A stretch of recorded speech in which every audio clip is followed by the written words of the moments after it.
Matthew Ferry. So we chat about a lot of big things. One of the big ideas we chatted about was your concept of hidden motives.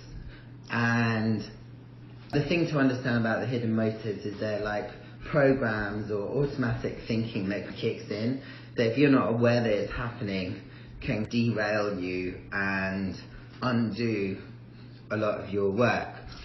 And we were talking about where hidden motives particularly play in entrepreneurship, and one of the ones we identified was Traitor. What is the hidden motive Traitor? The hidden motive Traitor is the desire to keep your true motives hidden. It's the fear that you might be discovered and that whatever it is that you're up to will cause you to be punished in some way. I'll give you some examples. If I show my power, it'll scare people around me. If I'm honest about what I'm really feeling, I'm going to be rejected. If I tell people what I really think, they won't like it. I got to pretend I'm okay with this, but I'm really not. I really feel weak on the inside, but I need to show that I'm strong.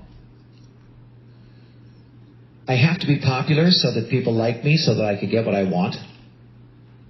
These are aspects of Traitor. I know I'm right, but I'm going to pretend like I'm open-minded. That's an aspect of Traitor. And if you don't know that that stuff is running the show, it creates conflict for you. And it takes tremendous courage to be authentic. And ultimately, the huge successes in the entrepreneurial world are successes where people are contrarian. They are unabashed about their ideas and what they believe and what they think about the world. They don't play by other people's rules.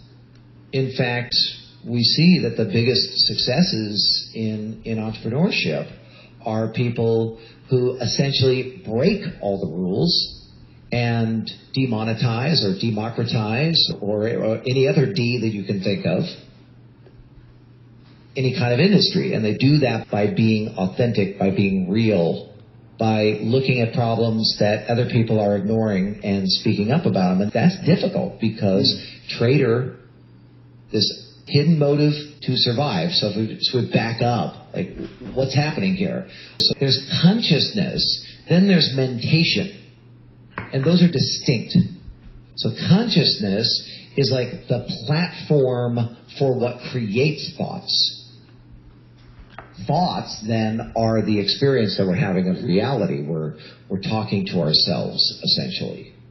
And embedded within consciousness, you could think of consciousness in a similar way as you would think of DNA. It's the configuration of consciousness that then creates the filters that create your reality. And consciousness has hidden motives that have, over time, been very successful in helping us to navigate and stay alive. And if you look at Traitor, we're a group of organisms that are dependent upon each other. And in the past, when our ancestors were very, very much living on the edge, our need for each other was great. And so if I expressed ideas that conflicted with the status quo of the group, I could be ostracized, I could be killed, it could get the entire group killed. So think about the evolutionary aspect of consciousness. And imagine going from these nomadic times to tribal times to city times, all the countries in conflict, religions in conflict, the general conflict of humanity as we have been growing and growing and growing. There's certain ways of thinking about the world which have been successful and allowed us to live longer. And keeping yourself, your true motives, your true ideas, your true identity hidden is one of those things. And for the entrepreneur today, that Traitor feeling will actually block them from doing their best work. On top of that, it creates a feeling of imposter. Yeah. And that imposter syndrome, right? Can it really be me? I'm trying to look good. I'm trying to look like I'm smart. I'm trying to look like I know everything. Like that this idea is it and I really know. And if we just think about scientists, a scientist is in essence an entrepreneur, but they're an entrepreneur for an idea. An entrepreneur for a breakthrough in our understanding of the world. The key ingredients to being a scientist is admitting that you don't know. Well, the best scientists admit that they don't know. Yeah, exactly right. That takes courage. Yeah. So I want to touch on two things: vulnerability, authenticity, and then the solutions. Because you talk about authenticity as essentially the way to handle the traitor. But obviously that's a word that a lot of people don't really understand what it means. Now, one thing that strikes me about what you said about the traitor is it's almost like we detect in ourselves our own vulnerability and then we repress it and call it a traitor and then become the traitor. We rebel against our own vulnerability. Yep. Vulnerability is misrepresented. It's misrepresented as an attachment. Yeah, we don't even recognize it's there. So what's authenticity? What's the difference between authenticity and honesty? I don't know if there's too much difference between those two things. I think that authenticity is going to be connected to vulnerability because oftentimes honesty can go into a bunch of different categories. Authenticity is you making peace with that while we are all one thing expressing itself with infinite variety, the infinite variety part is valid and that you are different, you are unique, you are interesting, and your desire to fit in is actually a survival predisposition. You're predisposed to try and fit in, which means you're predisposed to take the variety that you are. If we look at the background field of energy and information, the quantum field, it's essentially self-assembling into everything that we see. And there are these variations and iterations that are occurring, and each human being is a variation and an iteration. And we have seen the best or the most survivable traits have expanded to become the humanity that we are today. And for each of us who are entrepreneurs, we have this drive, this desire inside of us to do something new, to do something interesting, to make our mark, to change the world in some way. And part of that is making peace with, you are different, you are weird, you are the fruitcake, you aren't like everybody else, you think in a different way than everybody else, and there's nothing wrong with that, and it will create conflict. That conflict isn't bad, in fact, conflict is the expression of change. Got it. I like that. You know, one thing I hear from what you're saying is the difference is authenticity isn't beholden to a kind of common concept of truth.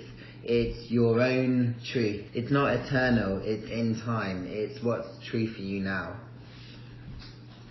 In the context of consciousness and expression and evolution, it's like there's something you said that's almost like there's that who am I not to do this question. And making peace with that and being the fruitcake, being the full expression of your kind of crazy. What do you think happens if we can all embrace this, be authentic and notice these patterns and quieten our mind? Well, I think there's two things to take into account. One, not everybody's going to do it, and that's okay.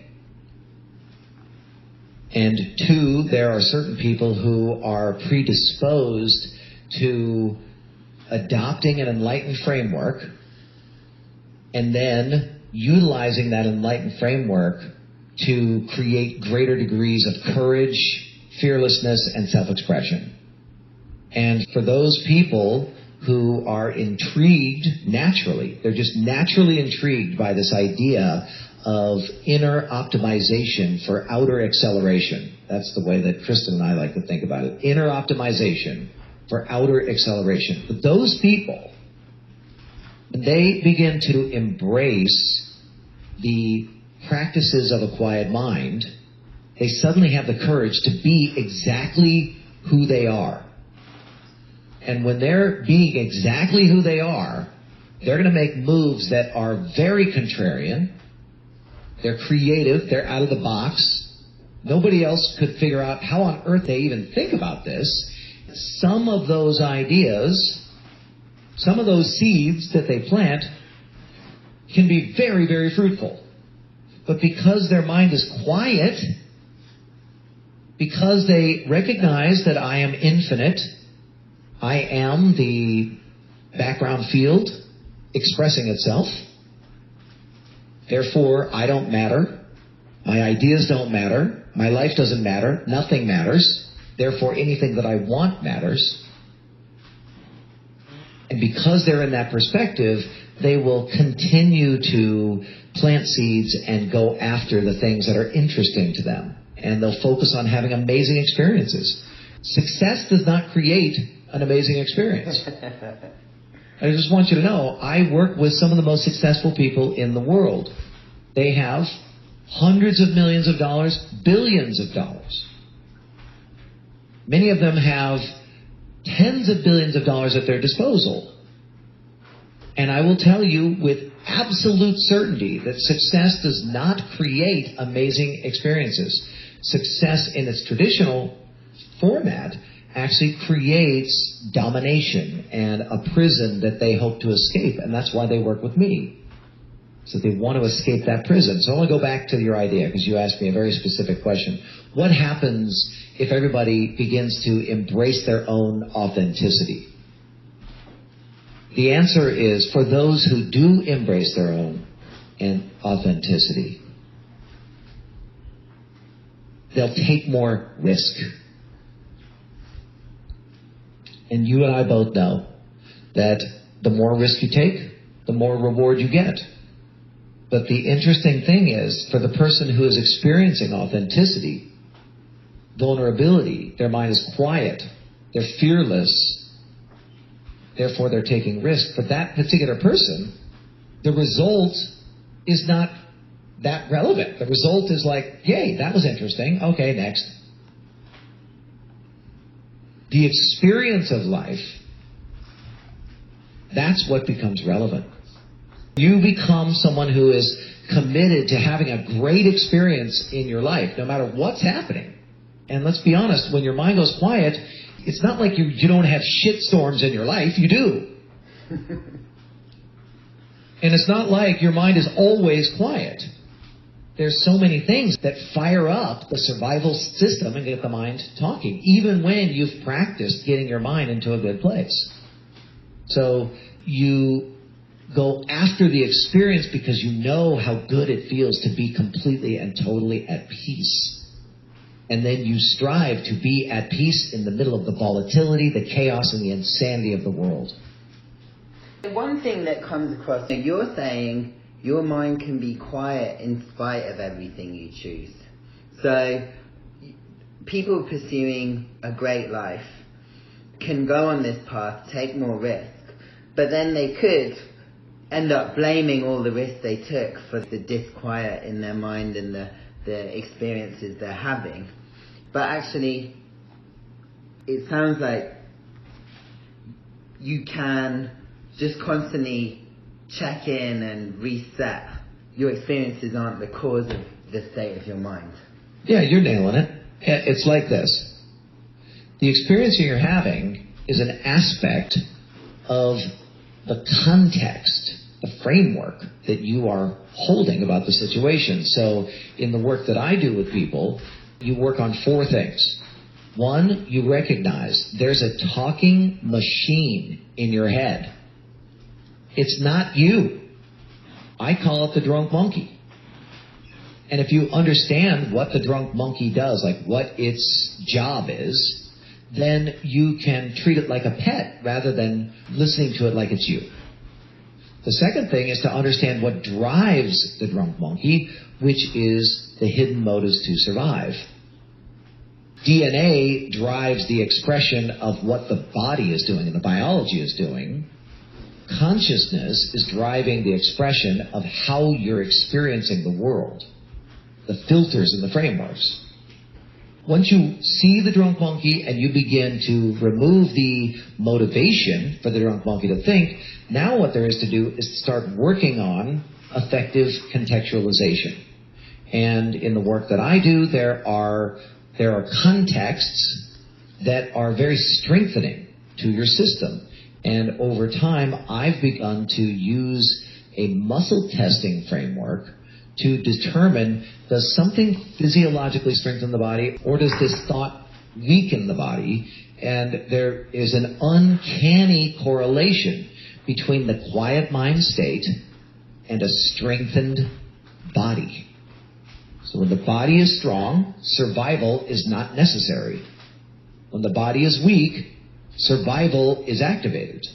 So there is a component of my methodology which is find those parts of language and belief and align with those things that are strengthening. These are all the maintenance, right? So there's shit happening in the world. How do I not blame the bullshit for my feeling? Well, you do that by practicing these four things. And the fourth one is effective contextualization. I call the skill recontextualization. And that's the skill of describing the circumstances of your life in a way that create an empowering reality for you. And by empowering, I mean physically, mentally, emotionally strengthening. Adding that physical part in there, oh my God, game changer. So, is the drunk monkey consciousness? Say that one more time. I don't know if I understood what you were saying. Is the drunk monkey consciousness? It is consciousness, but it's an aspect of survival consciousness. If you think about evolution in its most basic sense, as I see it from my perspective, is the status quo being disrupted by an anomaly. And the anomalies that are strong enough to withstand the degrading impact of the status quo will win and become the new status quo. The drunk monkey is the status quo of our thinking process, of our mentation. And the enlightened framework is an anomaly that started coming through a long, long time ago. But it's an anomaly whose day has come. So today, you and I, two people who aren't at the monastery, we aren't doing religious studies, we're not studying to be monks. I don't know about you, I don't care at all about religion. I don't read religious books. Two guys like us, interested in having kick-ass lives, are having a conversation about enlightenment. You use the words, language, find the empowering context, use the skill recontextualization, and deploy language in the service of a new reality. But on some level, if I was to really pin you down, you would actually probably agree that actually the new reality was ever present. It's not really a new reality. It was always emerging. You're just finally accepting it. Yeah, so there's two components to what you just said. One is emergence, or let's call that probability. And then the other one that you said was already a reality. And I'm going to agree with the first one and disagree with the second one. I think that actually the fine-tuning that I want to propose is something that we can both be on board with, that we can find middle ground with. I believe that for each human being, there's a certain set of probabilities, because each human being is configured a particular way. They are in a certain environment. They have a certain group of friends and people, and they came in a certain way. I came in predisposed to music, for example. Whether I want to or not, Music is just always in my life. It's always coming through me. I'm writing songs whether I want to or not. Even if I'm not writing the songs down, they're coming through. They're in my head. They're being made up. There's nothing I can do about it. And everybody has those different kinds of predilections. So there's a certain propensity or probability associated with the existence that we call Matthew Ferry, or we call Jonathan Allen. Recontextualization is about looking at the probabilities that are presented to you. So you're going to have a whole set of survival pretense, and then you're going to have a new set of thriving pretense. They're both available. But when you go, I'm going to use an example from one of my mentors, Esther Hicks. When you go to the buffet of life, you don't have to put the anchovies on your plate. You know what I'm saying? Like, you can just walk right by them. If you're at the buffet of life and you don't like hard-boiled, like I was at a buffet in China and they had 100-year-old duck eggs on the buffet. Black, gnarly things. And I didn't have to put those things on my plate. I could walk by them and put something else on my plate that I thought looked more interesting. Then once I tasted it, experiment, once I tasted the food that I put on my plate at these totally brand new, interesting, never experienced before buffet in China, I could sample, decide, and then choose again. Do I continue to eat it, or do I go, nope, I'm not having that, and I'm going to go back and see if I can find something else. But what happens for us is we get stuck in the illusion that I have to keep choosing this degrading thing. Is that dogma? I'm going to propose that it is a combination of dogma, habit, and not having the awareness of choice. And it's very difficult to get to the awareness of choice, Jonathan. It's just very fucking difficult. Because we as a species, we get on a track and our synapses start to align and connect in a particular configuration. And that actually has been, from an evolutionary standpoint, very, very effective, because our tribe teaches us the way, then we sink into the tribe, and then we continue our progression, and then every once in a while some new idea pops in, and that gets taught to people, and then we add that to our tool chest. And what the entrepreneur is trying to do is, from a global standpoint, they're trying to add something new to the tool chest of humanity. And what they discover is that their own programming, their own dogma, their own belief systems are keeping them trapped. And what the quiet mind state does better than anything else is unleash your creativity. But also, the quiet mind state helps you have the experience of choice, right? Which is at the heart of creativity. Because your creativity is stifled by the illusion of limitation. And it's the drunk monkey that also persuades you don't have a choice, right? 100%. So the drunk monkey might be activated with the hidden motive victim. I'm powerless. There's nothing I can do about it. The world is the way it is. I'm at the effect of the world. And then let's say that information stream is emerging in consciousness. Then the drunk monkey has its own variation. Everyone has their own, version of what victim looks like. But victim is, in essence, a limitation. So I really like this idea. The experience of choice is actually elusive for most people and most of us, and is actually something that we think We always have, but actually we're under an illusion there unless we really go deeper into an experience of choosing. Well, it's an interesting idea. I don't think I've ever explored it in the way that you're talking about, so let me see if I can wrap my own head around it.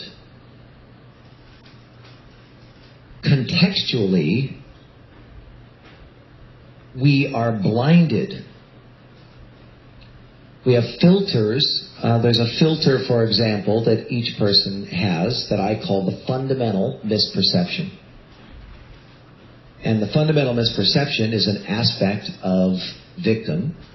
And early on in life, each of us accidentally concludes something about ourselves that isn't true. And the conclusion is some variation on the idea that I'm limited and I'm at threat. And if I don't manipulate these people who are in my life to love me and appreciate me and take care of me, I'm going to die. All of that, believe it or not, happens to every human being somewhere between birth and, let's call it, 2 years old. We have an awakening. We have an awakening to our mortality. And that awakening to our mortality then creates a misrepresented thought form, an illogical conclusion. I'm nothing. I'm no good. I'm not smart. I'm ugly. I'm a piece of trash. Some kind of I'm statement like that. And then that creates a filter. Now you build your life trying to overcome that. The problem was it was never there in the first place. So you're trying to not be stupid.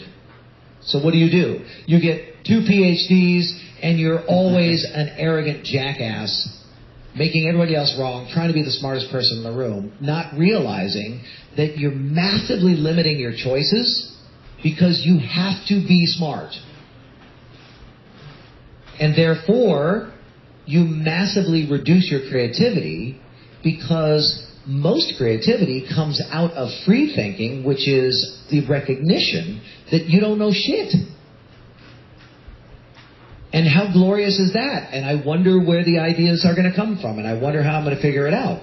But if you have a fundamental misperception, I'm stupid, and now you've spent your entire life trying to prove that you're smart, you've dramatically limited your choices.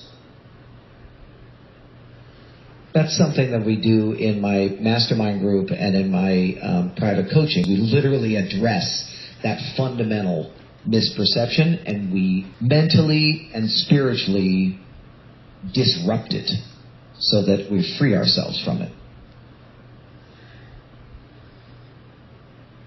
So, creativity come out a lot in this conversation. And I think some people have an idea of what creativity feels like. It's when you're just sort of taken with inspiration and can't stop. It's a very satisfying feeling. But there's something about the way you use the word creativity which implies a kind of conscious power to it as well. Creating conditions mentally, emotionally in your world, creating conditions where you allow the probabilities to come through. So you and I are an expression of what is being created all around us. I'm not configuring the protons and electrons and neutrinos and gluons. I'm not configuring those into the atoms, which are then configuring into the molecules and the cells, etc. I'm not doing any of that. The words that are coming out of my mouth right now, I'm not creating those words. I'm allowing those words to come through me. The person who says, well, I'm thinking of the words and then I'm putting them down on the page is actually missing it. They didn't think of anything. They opened themselves up. They created a set of conditions whereby these incredible probabilities come through them, and we call that probability creativity. Got it. I like that. I understand that. And so what is an epic life to you? Yeah, that's a good question. An epic life to me is a life of my choosing. It's a life where I'm not being limited by the status quo of culture or religion or my family or my upbringing. An epic life is one whereby I'm looking at the kinds of experiences that are most interesting and enjoyable to me, and I'm pushing my life in that direction. And I really do mean pushing my life in that direction, because life fights back. Life wants to stick with the status quo. But I'm also going to say that an epic life is a life whereby I can be in a situation that is suboptimal. Anger is present, frustration is present, hostility is present, resistance, people aren't doing what I want, I've failed, I've fallen down, my idea has not expressed itself, I'm in a financial breakdown, I'm in a relationship breakdown, whatever it is. I can be in those situations, and I have the skill set to stay in a peaceful, free state. Able to think, able to dream, able to create, in spite of what my body would want to do. My body would want to shut down. My body would want to go into fight. My body would want to retreat. And yet, through skill, I can stay completely and totally present and open to creating a situation that is empowering for me. To me, that creates an epic life. It's not stuff. I have stuff. It's not success. I've had many successes. I've had way more failures, probably on the magnitude of, 10 to 1. 10 failures to every 1 success. But what I do have is a grasp on my reality and a control in the lack of control. So I don't actually have control of my reality. I have influence over my reality. I love it. One closing thought. I really liked that you said, when you're living an epic life, you have space to think. I think thinking is really underrated these days.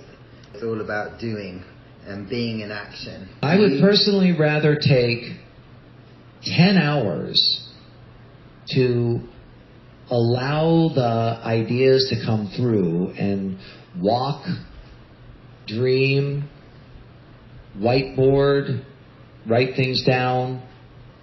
I would take 10 hours of that over 10 hours of action any day.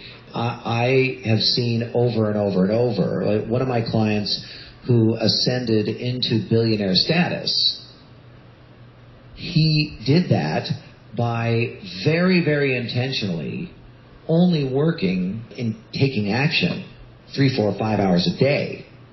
And the rest of the time he took for activities that he liked to ride bikes or go to the beach or do things that created like a dreamy, free state. And in doing so, the game changer, out of the box ideas that came to him, first of all, it disrupted the crap out of his staff on a regular basis because they were like, what? Wait a second. But second of all, let's call it 1 out of every 20, 1 out of every 30 ideas that he had absolutely revolutionized his business. And it was giving himself that space to think, which means that you have to recognize that you don't matter, your idea doesn't matter, your company doesn't matter, what you're doing doesn't matter, your life doesn't matter. Therefore, anything that you want to matter can matter. It matters out of choice rather than mattering out of relevance. If you need to be relevant, you may achieve a state of relevance in society. You may achieve that, but you'll never experience it. Yeah, brilliant. Cool. I think that was great. I hope you enjoyed that. I sure did. Fantastic, dude.